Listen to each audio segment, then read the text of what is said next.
জীবন বড়ই আজব। নুপুরের দাম 1000 টাকা হলেও তার স্থান পায়ে, টিপের দাম 1 টাকা হলেও তার স্থানটি ঠিকই কিন্তু কপালে। ইতিহাস সাক্ষী, নুনে কখনো পোকা ধরেনি, কিন্তু বৃষ্টিতে প্রতিদিন ধরে। পিঁপড়েও তাকে ছাড়ে না। মোমবাতি জ্বালিয়ে মৃত মানুষকে স্মরণ করা হয়, আবার মোমবাতি নিভিয়ে জন্মদিন পালন করা হয়। মানুষ সোজা পথে চলতে চায় না, আর বাঁকা পথে সবাই আগ্রহী।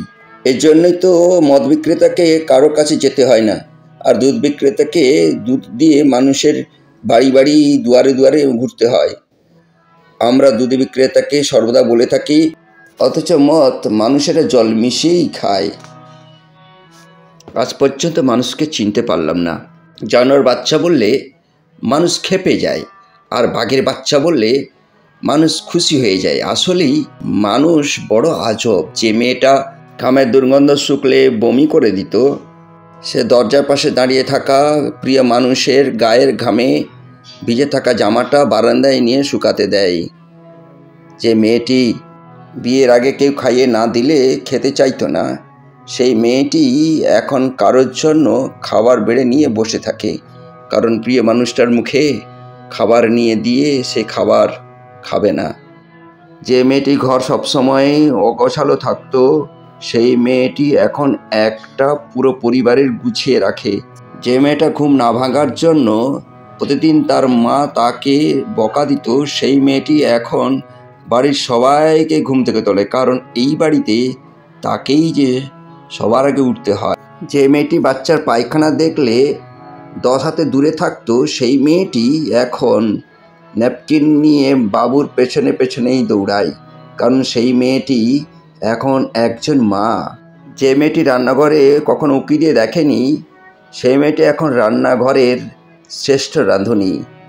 যারা হাতের রান্না না খেলে পরিবারের কারো তৃপ্তি হয় না। যে মেয়েটা একসময় প্রচুর হাত খরচ করত, বাবার কাছ থেকে এটা ওটা কেনার জন্য বায়না ধরত, সেই মেয়েটি এখন অনেক কিপ্টে হয়ে গেছে, কারণ বুঝতে শিখে গেছে তারও একটা পরিবার আছে। এই মেয়েটি আর কেউ নয়, আপনার আমার মা, মেয়ে কিংবা বোন,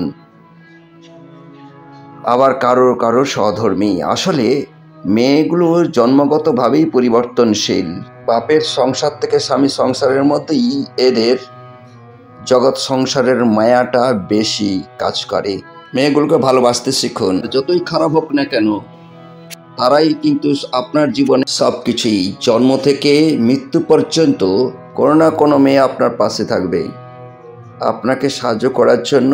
জন্মের পর মায়ের আদর, বোনের আদর, কোনো না কোনো মেয়ের ভালোবাসা। তারপর আপনি বিয়ে করলেন, এরপর কোনো মেয়ে আপনার বউ হলো, তারপর আবার কোনো মেয়ে হলো। হয়তো বৃদ্ধ বয়সে আপনার বউ আপনার আগেই মারা যেতে পারে, তখন সেই মেয়েটি হয়তো আপনার শেষ বয়সের লাঠি হবে, আপনারা দেখাশোনা করবে। তাই মেয়েদের সম্মান করতে শিখুন।